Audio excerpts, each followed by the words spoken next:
I was drinking. What? Is it time? It's Thursday. It's Thursday. It's time. Hi, guys. Hey. Oh my goodness. Okay, wait.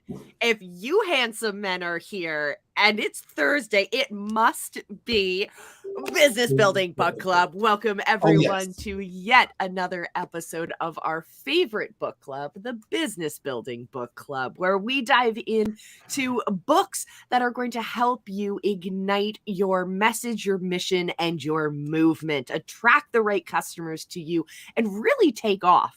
And this season, we are talking about Pat Flynn's Superfans.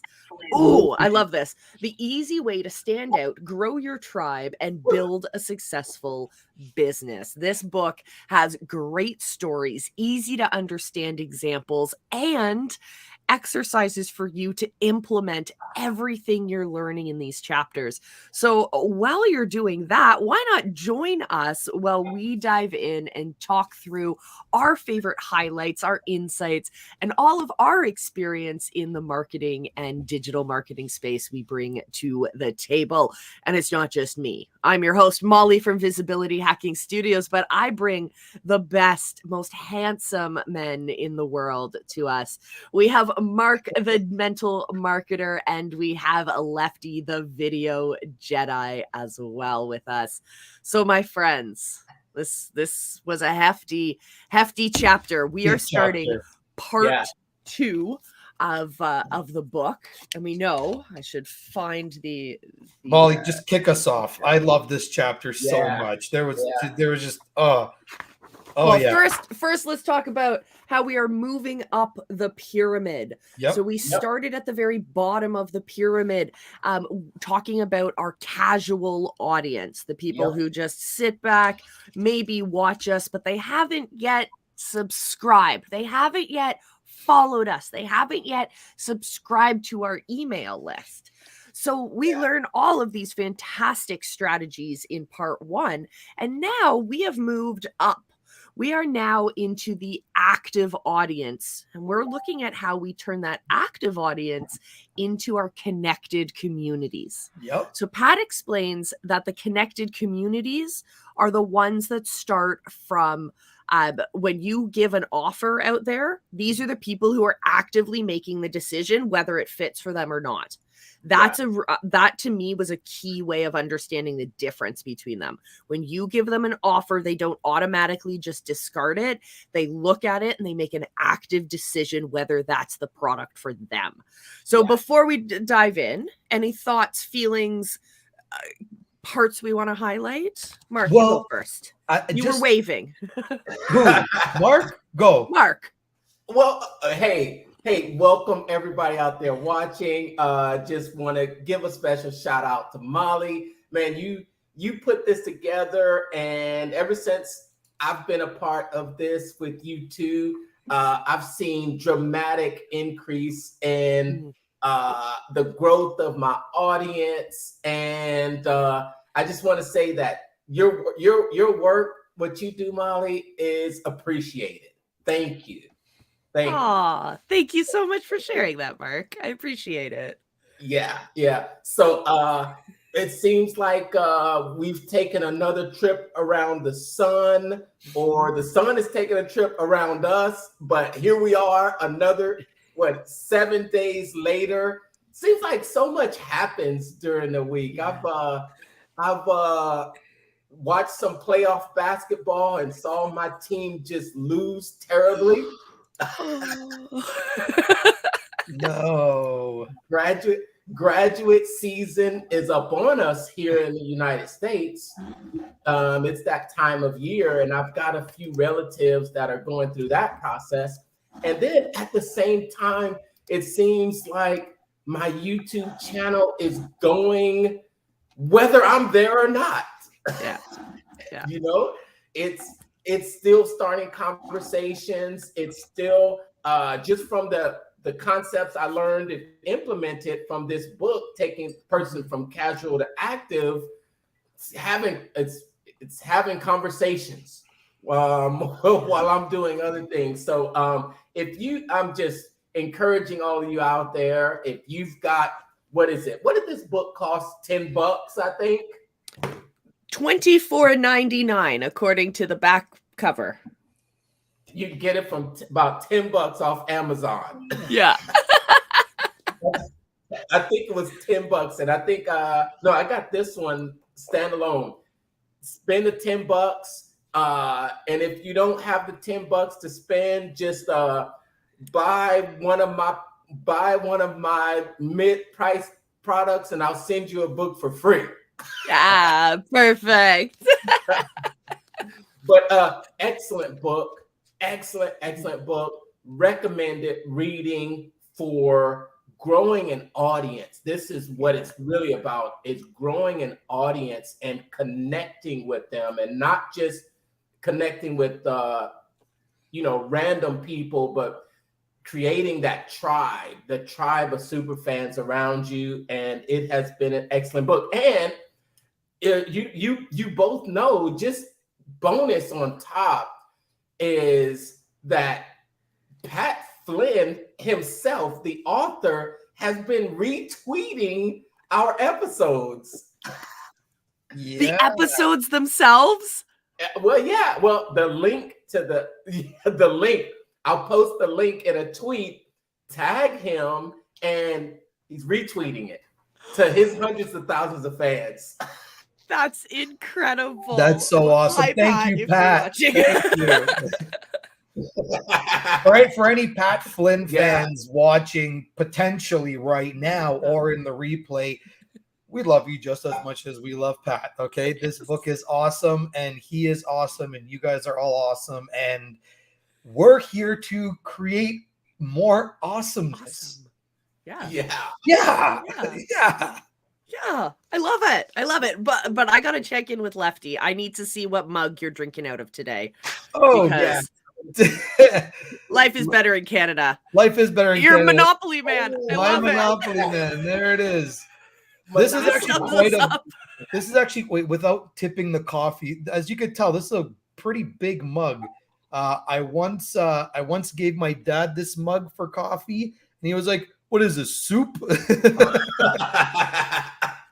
That is my kind of mug. That's for sure. Life's better in Canada.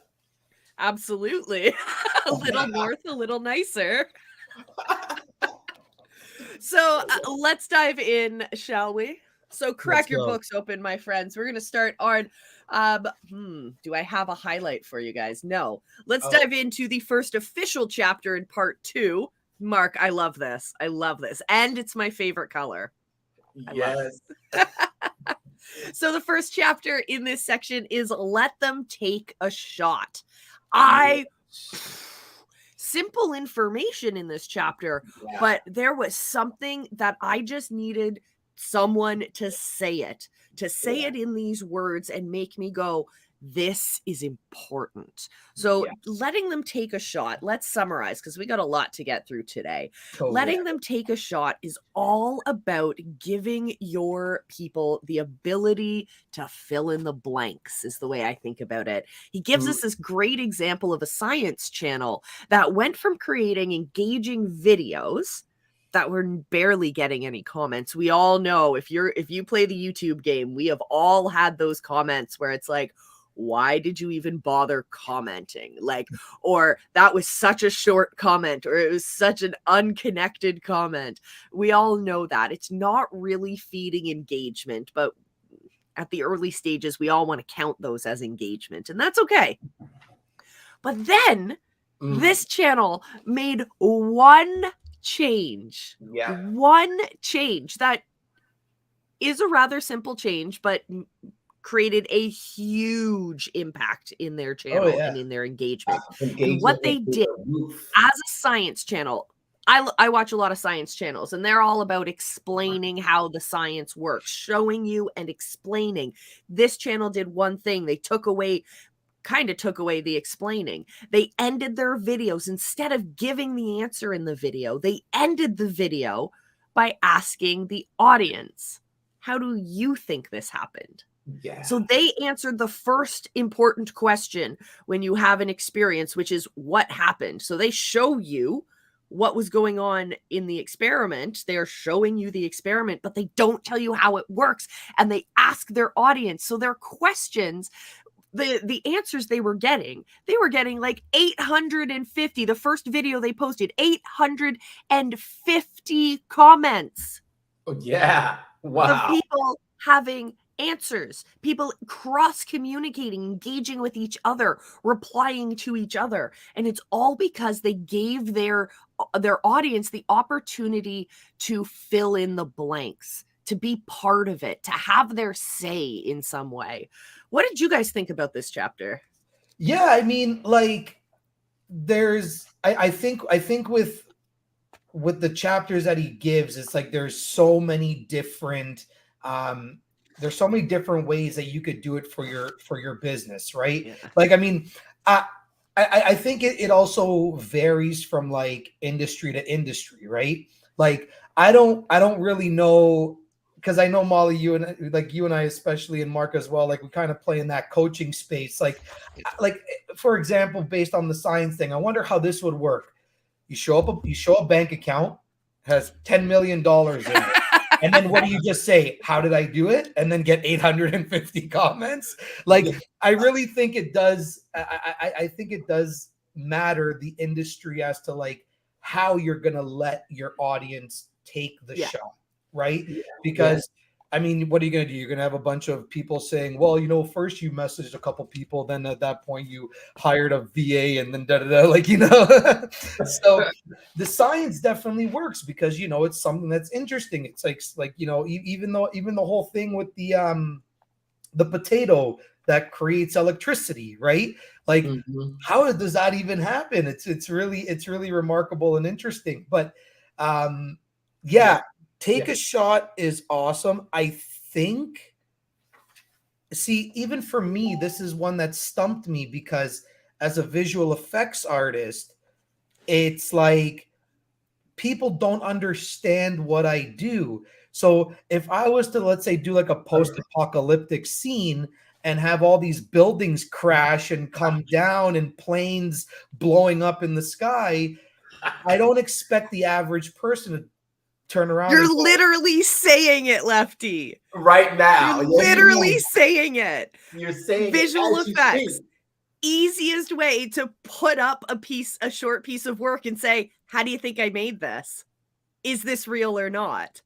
Because remember, in this chapter, he also gives us another example with, he says on page 81, an example I love, the Instagram account for the TV show The Walking Dead asks, what would you do in a zombie apocalypse? Oh, I know exactly what I would do.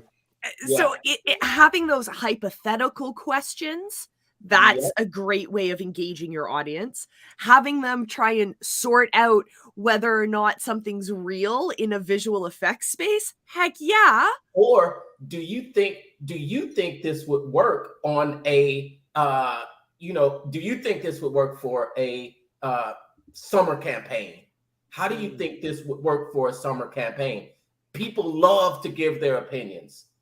If there's one thing everyone has, is an opinion. And they want to tell it. Yeah, that's true. Okay, I mean, I kind of did answer my question, but I just look at it. I look at it from like, I wouldn't expect my target audience to know how I did that. But if we're just talking based on someone just having fun with my content and just saying whatever they feel like they're saying, okay, I get it. I can lessen the bar, What? Okay, here's another one. You create what you're really good at compared to the other people in your kind of space is you create really new, interesting types of content. You don't just rinse and repeat what everyone else is doing. You're always looking for that next interesting thing. Right. Like the big projects you're working on right now that I'm not going to name because I want you to build excitement around those, and they're super exciting. But they are meeting people within your target audience, but you're doing it in a different way. So what about a series of posts that are introducing different types of media, right? Movies, documentaries, et cetera, and saying, how would you use this in your coaching business? Because it's also sprinkling out, this is what we're secretly working on behind the scenes, wink, wink, nudge, nudge, for those of you watching. But also saying, how would you use this? Let's talk about this. And that also gives you a ton of usable user data that you can use as well. Usable user data that you can use. Yeah, I said it. Yeah. This is sort of how you get the audience to engage as well, is by I saw this like, okay, so his example, should Gabriel stay with her or should he leave this relationship? Those are good like cliffhangers for television shows that have series. But I think in the same way is how he explained it in Let Them Decide. When you show 4 different examples of what do you think? I've got this black background versus this white background. Yeah. And with those types of Let Them Decide, that's the second part, the Let Them Decide. I've voted in those before, and I always want to know, did they choose what I voted for?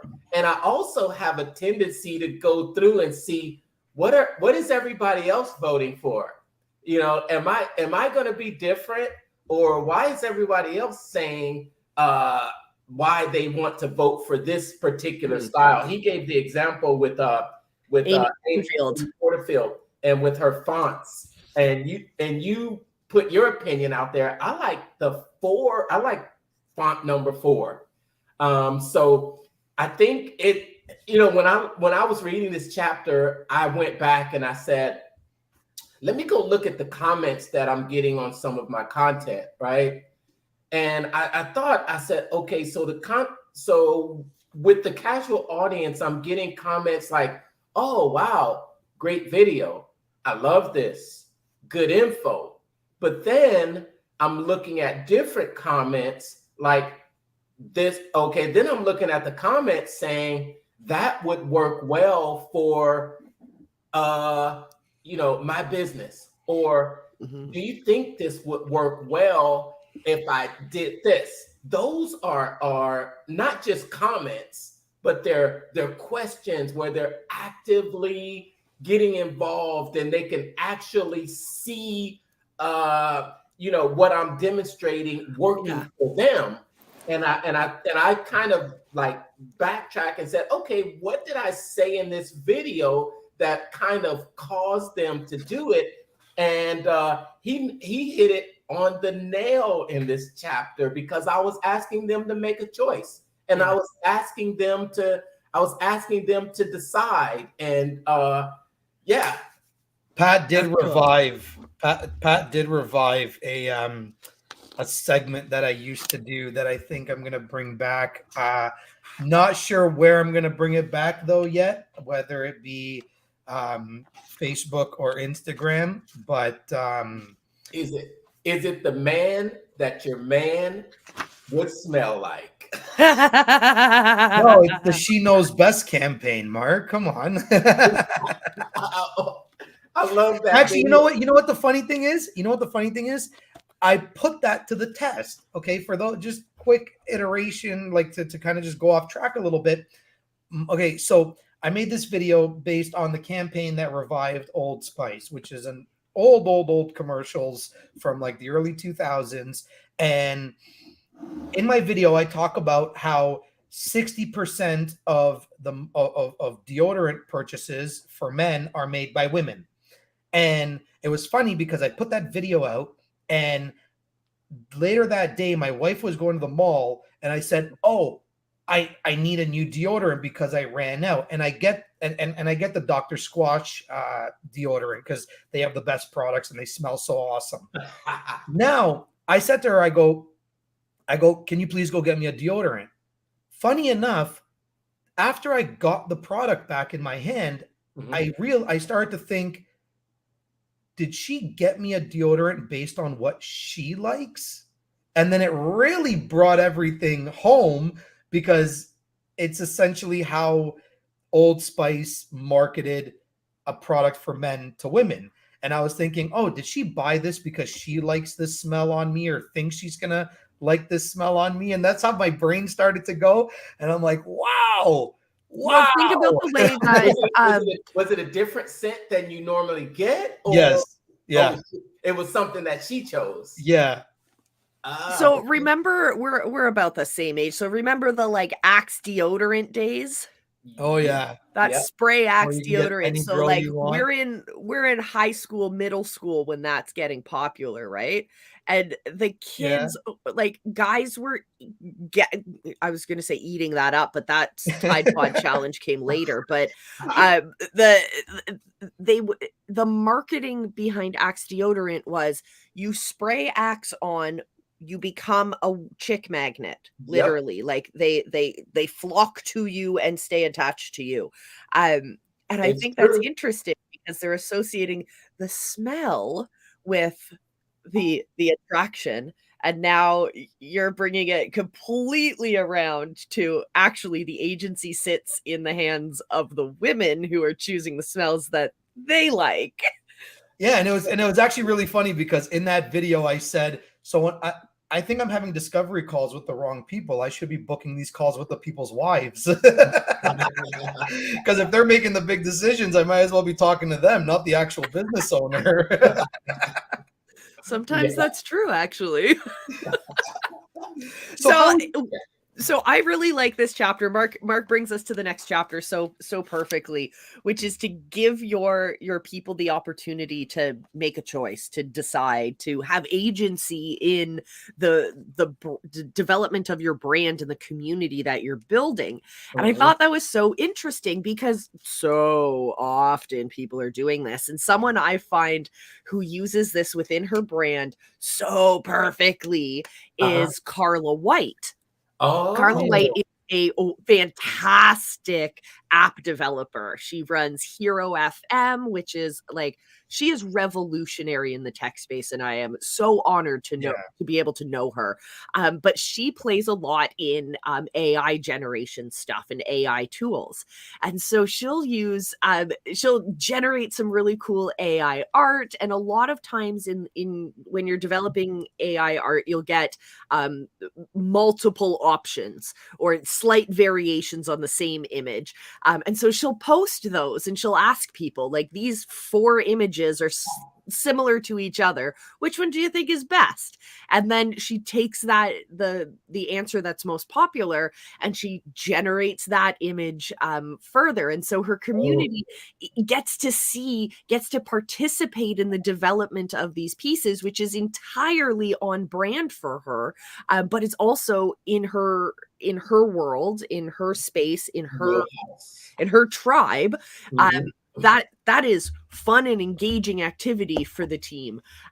Just like the viewers of The Walking Dead would love to engage in the question, how would you handle a zombie apocalypse? Like, I literally lost my soul to Midjourney, okay? Like, I oh my gosh. I mean, it is such a remarkable app, okay? I mean, I understand it's for photo, right? Like, many people don't understand really how to use it yet or why they should even use it.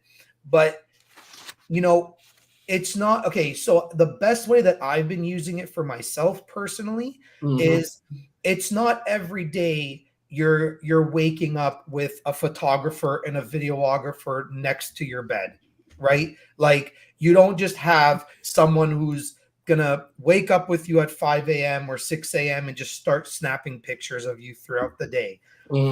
How I've used Midjourney is a way to create imagery to push my storytelling for my posts further, to be able to give the image, be able to give the story an image, right?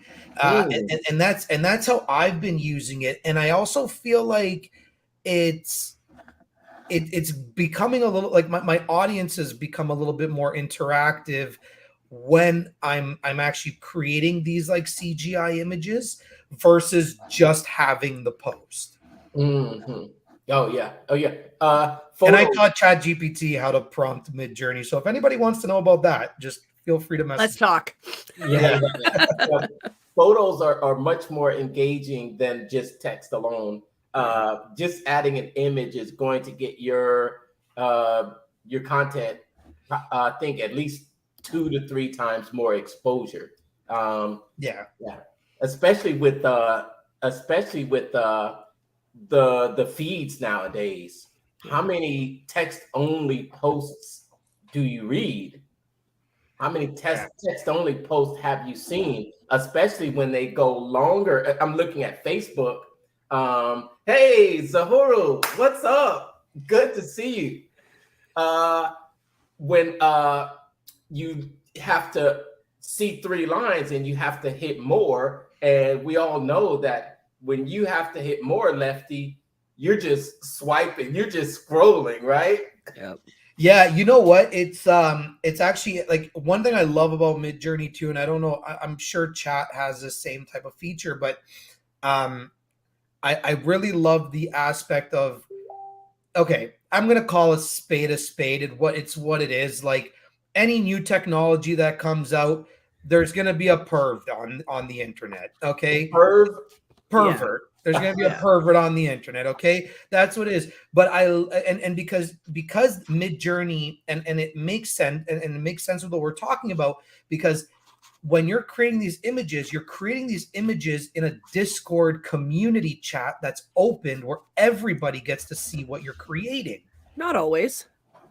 Well, not from the ones that I've been on. That's how it's been. But when you've used it a little bit, you get access to just have a private chat with the Discord bot, and then it's not all in the open. Oh, maybe I just do it because I like the images. But Okay. but the point is, like, it's cool to see that, you know, it, like, Midjourney, unlike ChatGPT, from my experiences, is a little bit more regulated.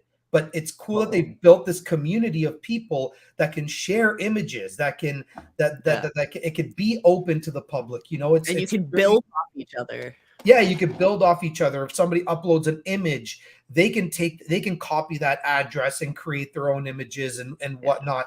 I mean, sometimes it's kind of odd because, you know, I don't want people using my photos, so I kind of just delete my original image like right away. But it's just cool to know that, like, there's a whole community thread of people just like building photos together, and it's awesome. Pretty cool. In a collaborative space. Yeah. Okay. Cool. So we have allowed our audience the opportunity to fill in the blanks. We've given them the opportunity to decide on things, and we are now talking about giving our people a challenge. And I think this is really cool because we all know challenges work. We all know they're exciting and they're fun. I'm sure we've all participated in a challenge of some sort, but challenges work because of the social environment that is around you. When other people are striving for success, it boosts our ability to do that as well, to push through, to be more resilient. And so it's a great way to get quick results for your people. So he talks in this chapter about 100-day email challenges, 30-day challenges, all of this stuff. But the one that I thought was so cool that he mentioned was national. Oh man, I always forget what it's called. National Novel Writing Month. In November. And so he wrote this book as part of a challenge, which I think is really neat. So thinking about your businesses, how do you see building challenges into your brand? How would that happen? What kind of challenges would you build? What kind of results would you get your people? Mark, you go first. Just before we do that, NaNoWriMo. So how is it going with your book writing, Molly? Well, I'm looking at our list of reading books, and someone else's book is coming up pretty soon. we might be pushing it back a little bit, but it's because I want quality. And I had the I wrote it and it was way too long. So we're going through it and we're making it much more condensed. And then we're going to expand it again with more stories and whatnot. So it might be pushed back a couple months, but it's working.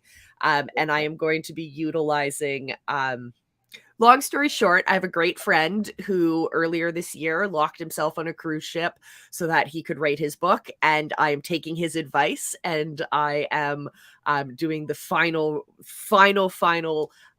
edits and writing and whatnot on a cruise ship at the end of the year. So the book will be coming out in 2024. All right. Remember, Well, okay. Well, you heard it here first. Which cruise? I'm coming. Actually, funny enough, I'm Molly. I'm also writing. First time ever. Really? Yeah. I'm writing a chapter in Robert J. Moore's final book. Fantastic. Yeah.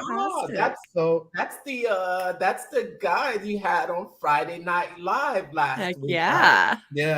Yeah. So I'm writing a chapter. I'm almost done. Guys, first of all, you would be surprised. At first, so this is what happened, because I've never written before in my life, especially like a chapter of anything. So I remember having the conversation with him at first, and it was like, okay, you have a 2,000 word limit. And at first I was like, oh my God, that's a lot of words. It's a lot of words. I don't know. How am I going to write 2,000 words? Then I sat myself at the computer and I started, writing.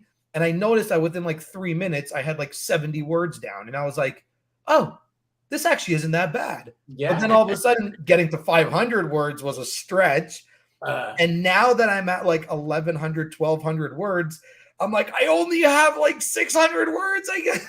Like, it's so nerve-wracking to try and like squeeze things in and still make the ending fit. And oh my gosh, Yep.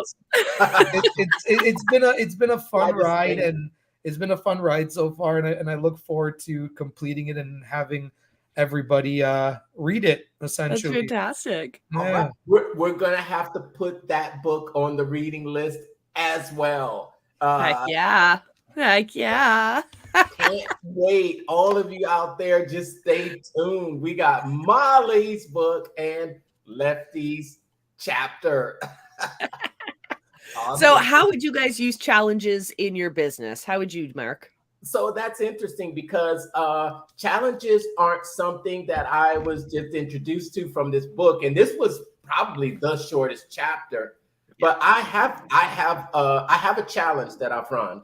I have a challenge that I run. It's been a 5-day challenge, and it's called the Make More Money Marketing Challenge.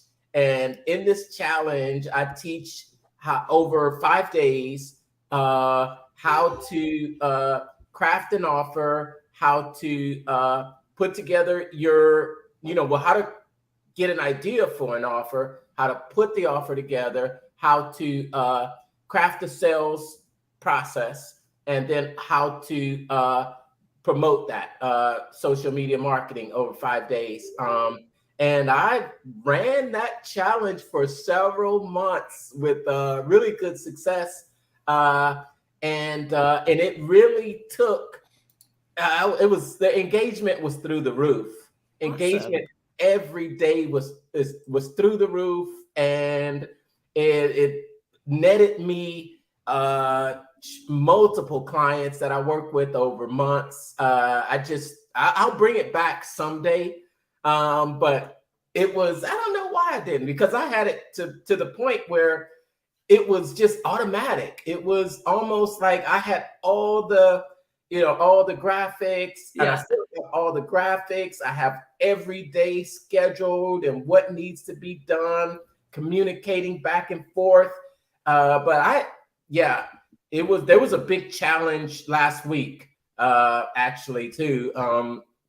But I don't know why I don't do them anymore right now. I think it was a lot of work. That's why. Yeah. Well, that's awesome. What about you, Lefty? How would you use a challenge? Well, I had one challenge a couple months ago. I think it went exceptionally well. I was happy with the first one that we did. I don't know what the future of challenges hold for me and my business. I don't know if it works. I don't know if it works very well, only because the advanced stuff that I do for everybody, it's not like a lot of it's not what people are looking for, in terms of just like the day-to-day stuff. And there's more than enough amazing people out there that can teach quick little tricks and tips. And obviously I can do the same thing, but then I feel like I kind of lose my brand message when it comes to that kind of stuff. But yeah, we'll just see. Right now, I think it's not in the cards, but oh, okay. See, this is what I love. I love when people give me ideas, because my first challenge was brought to me by someone who loves my work, and I acted upon it. So I think you told us that last time. yeah. So go ahead, Molly. If you have something amazing for me, I might put it into action. I'm offering you an opportunity to reframe the way you think of challenges, because what I'm hearing from both of you is a view and a perspective of challenges as being the ones that have to be so curated, that have so much work involved in them. Which is great, because Mark, as you explained, that you get great leads, you get clients out of that because they get to see how you work, all of that stuff.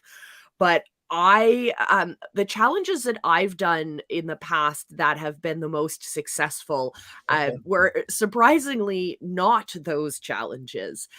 They were simply a follow me. I'm challenging myself for the next 30 days to do this every single day. Step into the lifestyle with me, either casually follow me or engage with me, or better yet, start the challenge yourself.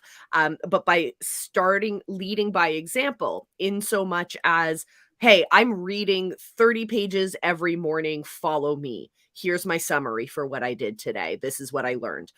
Something like that. I think that would connect really well to your brand, Lefty, because you're already putting out that lifestyle content, that check out me and my Tesla, check out me at the next brand shoot.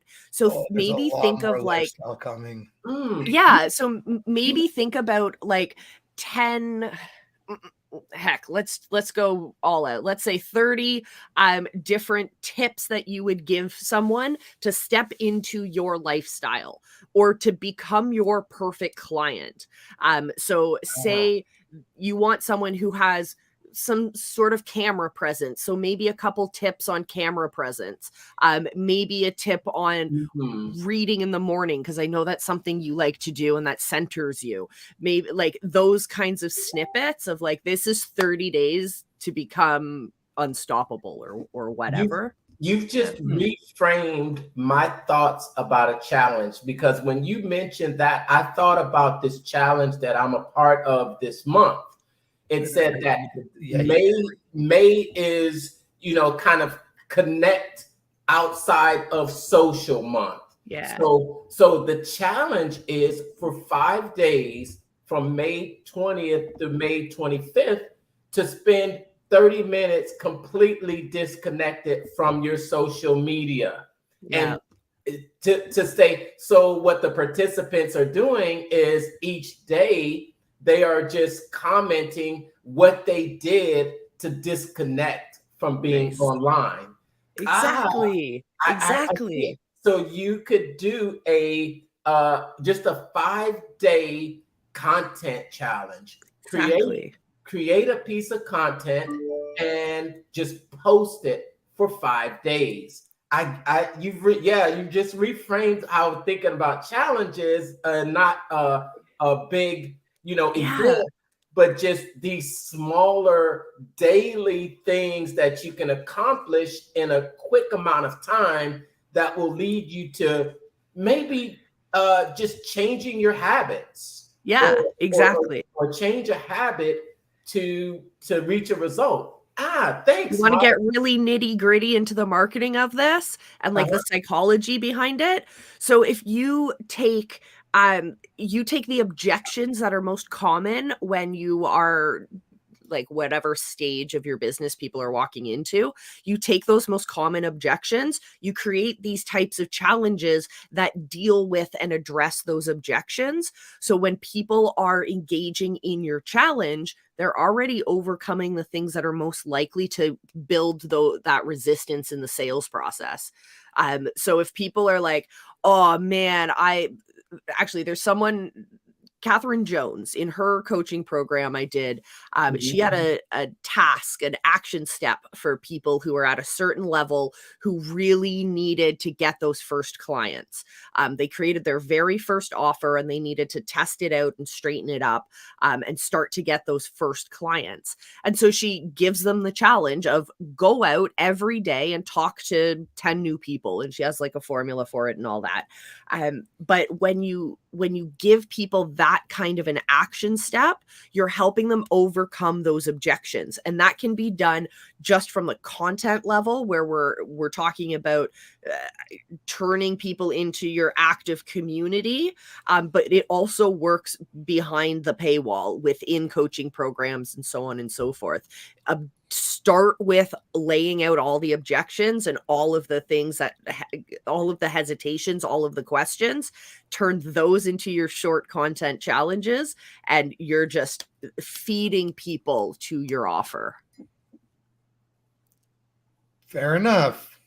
So that's my, you know what? my tip. And here's a challenge for you. Each day for the next 5 days, write down 20 ideas of that you could put together for an offer. At the end of these 5 days, you'll have 100 ideas.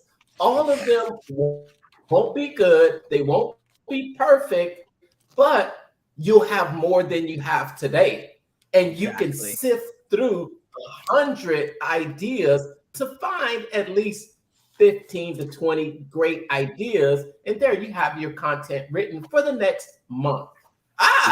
You know what? Okay, you know what? Fine. I've been pondering on this. I have it. It's in the works. My gosh, you twisted my arm, guys. All right. It's not coming anytime soon because, like, when you know me, Molly, when I like to do challenges, I like to do them pretty big. But I do feel like I could probably come up with monthly challenges in my Facebook group where I can just first of the month put out the challenge. You guys got 30 days. I'd love to see what you're gonna do. But I do have a challenge in the works because I know a lot of people do enjoy my style of writing, my style of video creation, my style of everything. I'm working on the Funny is Money challenge. So that is going to be that's going to be a good one. It's funny as money. Funny is money. Funny is money. I'm going to teach people how to perfectly curate and craft jokes tailored to their brand in their messaging that is tasteful, but it's also going to lead to not being such a stiff in your content. Huh. Okay. That sounds cool. Yeah. I am like the least funny person in the world. No. So I want in. I want in. I am known least for funny person. Come I am on. literally known for having like the weirdest, like oddest sense of humor where But it's still a sense of humor. Yeah. Very select few. Whether it's good or not. Well, isn't that what Superfans is all about? Having a select few? Exactly. Right back at me. Oh. Okay, let's get to the next chapter because I think this fits with all of us so well, which is opening the factory doors, showing people behind the scenes about your brand. And at first I was like, yeah, okay, behind the scenes content, cool. So next time Lefty and I go shoot, then we'll have another camera. It'll take a couple pictures of the whole mise en scene. No, this is so much more than that. And I thought this was brilliant. So he gives us a couple different ideas. So one thing we want to do with our behind the scenes content, one thing that's great about this content excuse me, is it helps your audience appreciate the quality and the care behind your product. Whether we're talking physical products, info products, services, these are all your products, right? Showing how they're made, showing the people behind making them, showing the personalities. We talk about, like in the visibility hacking world, when you build your brand, you have to think about the personality of your brand. Yeah. Well, part of that, when you're showing that to your audience, it's also the people behind your brand. What makes your products or service different? Highlight those. He also talks about how it makes your audience feel unique and special because they get a little bit extra extra information. They get a little bit extra psychological buy-in is what's happening here. It also connects your audience with the people behind your brand. It gives your audience something to share as well, which I think is cool. So what did you guys think about this chapter of opening the factory doors? Yeah, honestly, I love it. This is something that I don't, I guess you could say I struggle with it a little bit. I tried to do I guess I'm still trying to do the color grade and chill segment, which is a form of me opening the factory doors. It's just, you're just sitting there watching me for 10, 15, 20 minutes, depending on how complex a color can be. That's something that I do in my group from time to time. I have to, of course, make it more weekly, I think. But yeah, that's one thing. And I think with me, the whole thing about the how did I do it, the science, going back to the science thing, I think that's another way of opening the factory door. I think that's another segment of it. So yeah, I love it. I'm still trying to figure out how to do it. And the reason why I struggle with things is because Molly, you said something earlier, which I don't stick to the norm of things, right? I do things differently. So when I see somebody with their phone and they're just following someone doing like a BTS behind the scenes shot, and they're just holding a camera and doing a walkthrough, and then it's like, oh, here's the actual image. It's like what goes on through my head is, how many more of these can people see? Like, is it not getting boring by now?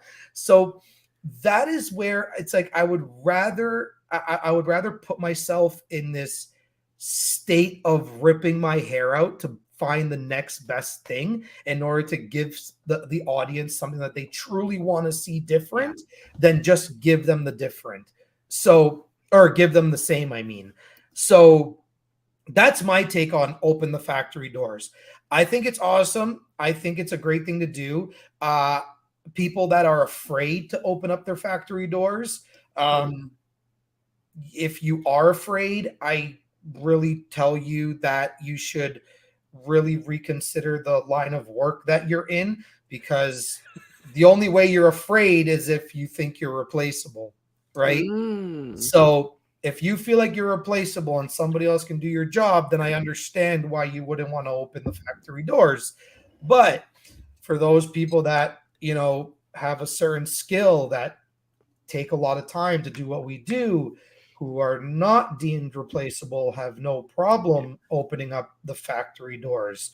So do it, embrace it, give people, it doesn't have to be all the time, but people want to see that stuff, and it's a great way to engage with your audience and maybe have people go, oh, that's so cool. How did you do this? How did you do that? This chapter is so awesome because even though he's talking about 4 different things, they can all happen at one time. Yeah. Yeah. That's what's really cool about it. I like it. What about you, Mark? You're on mute. There you go. I'm sorry. I thought I did that. I sneezed earlier. When it comes to opening up the factory doors, I always think about just showing what things are like behind the scenes. And for me, I tend to gravitate more towards showing some of the not so pleasant things that happen, that occur, and that are real. You know, when a lot of people show what it's like to be an online content creator or running an online business, you see the highlight reels. And I like to sometimes highlight the failures. Yeah, I like to highlight the failures. Something that I tried that didn't work, just to give a glimpse of, you know, what it's really like.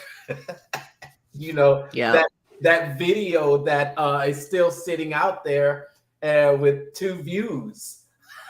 Yeah. Which one's that? Oh, really? I can't say. Oh, I was stuck.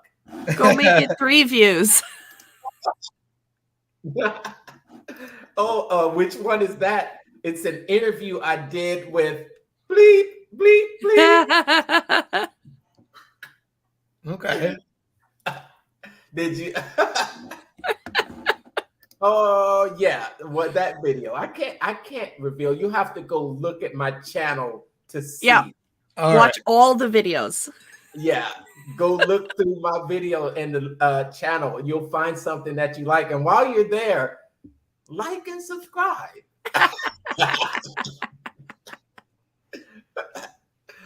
But yeah, that's what I think.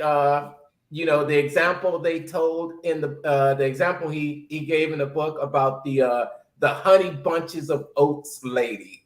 Yeah. Yeah, how she became a star herself, just showing how she's in the factory working and she became so popular. It's interesting how you will put something out and the things that people pay attention to. Yeah.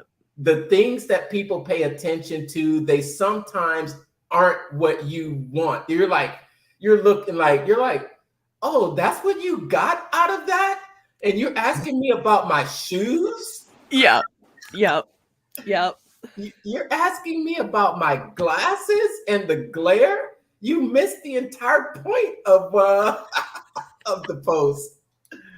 But that's interesting because I think you can play to that sometimes. You can play to that sometimes, and the things that you know people are going to pay attention to, drop them in there on accident. Yeah, I'm working with an enterprise client right now, and we are doing that, showing them the people, showing them the behind the scenes. That's the entire campaign. This is the day in the life of a lifeguard. So you get to show the different types of fun activities you get to do. You get to talk about training. You get to talk about the great group of friends you have. You get to talk about the benefits and the discounts you get on gym memberships and things like that. All of these, and picking your own schedule and flexibility, that kind of stuff we love.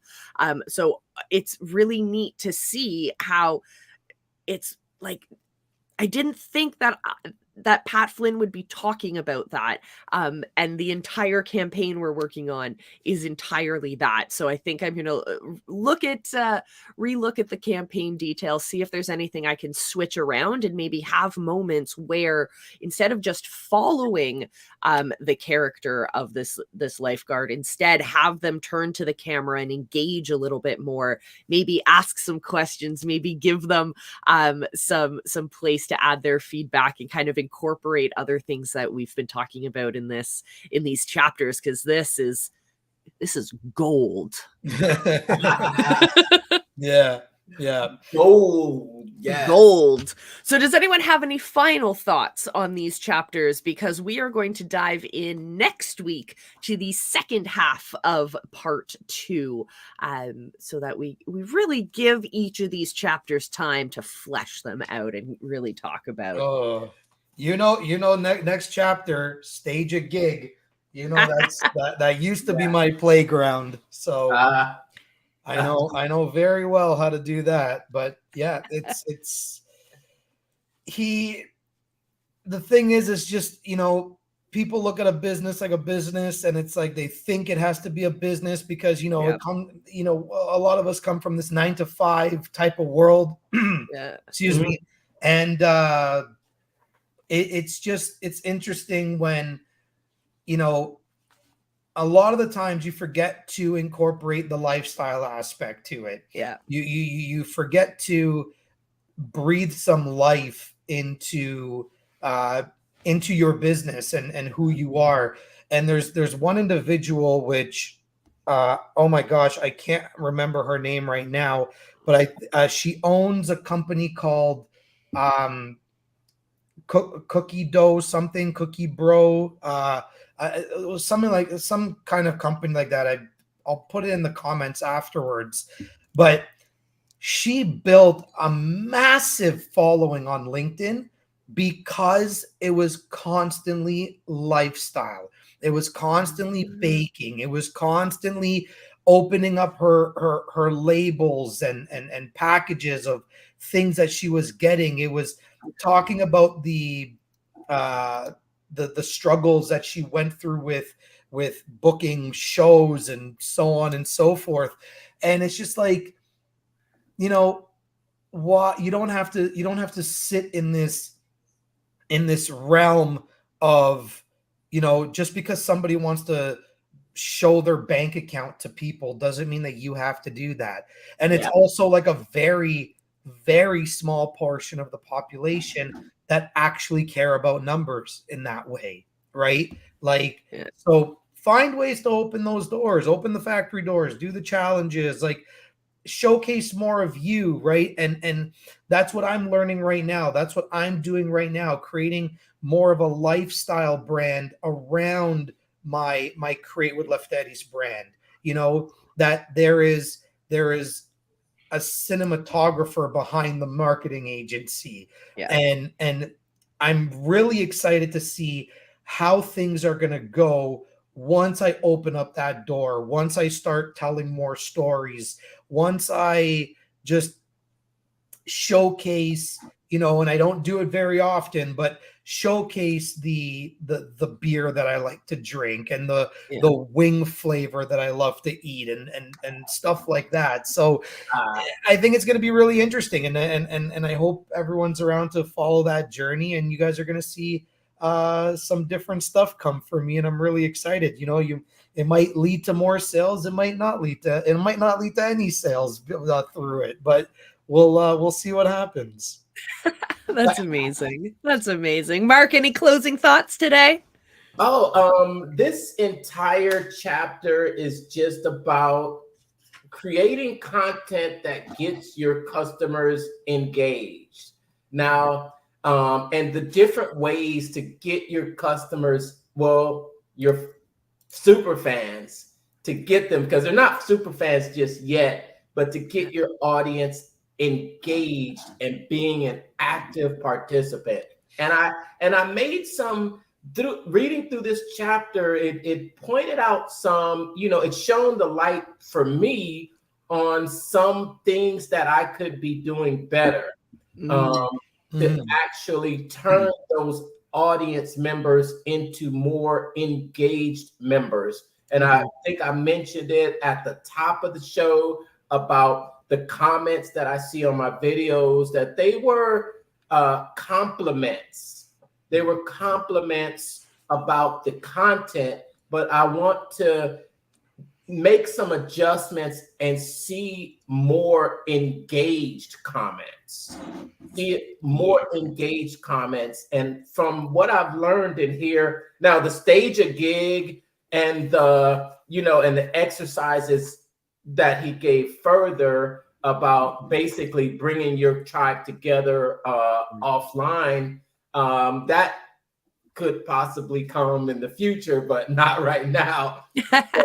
But if there's something I'm going to take away from this chapter is what he talked about and the steps to get them more engaged, get those comments coming in where they're actually writing 2 to 3 paragraph answers saying, I love the way this looks. And if it was this way, I would change your font. You know, some people look at that as oh, you have something to say about my font? You don't like it? I've spent all this time. But no, just it's like I always say, you don't throw the baby out with the bathwater. Take the comment. That's good. Yeah, take the comment. It's feeding the algorithm. Yeah. It's feeding the algorithm. You don't have to take it personally. That's how that person feels. Welcome it. Welcome the criticism. And you're not going to please everybody. I put up a post recently, like in the last couple days, maybe yesterday, and it was one of my simple, short engagement questions. And this one was, what was one of the hardest decisions you've ever made? Mm-hmm. Oh my goodness. Like half the comments are like, watching your ugly face.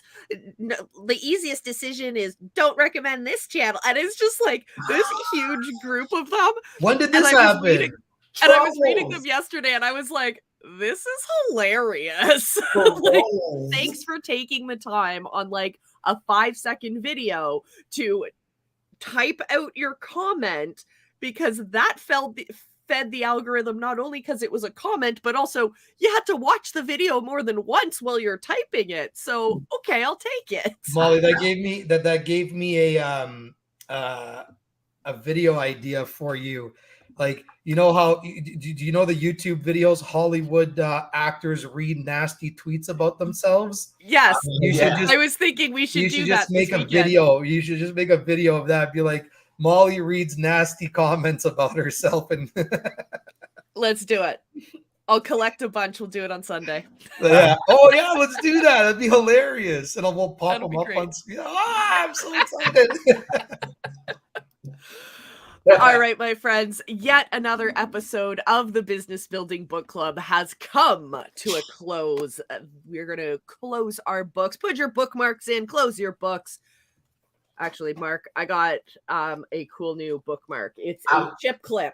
Oh, that looks so awesome. I like that. I saw that. That way I feel like I have beautiful facial hair just like you guys.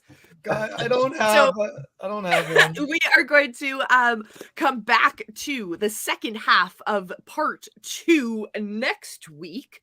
So make sure you join us for that one. I'm going to be on the ball and set up that live right after this one, so you guys can remind yourself to join. You can get those notifications on YouTube wherever you watch the Business Building Book Club. Thank you for spending your time with us, whether you're coming to us live or on the replay. We're not only doing this because we love to chat, we're doing this live so that you guys can gain from our conversations and engage, come join us. Feel free to comment below on whatever platform you're on. So everyone say goodbye. It's a wrap on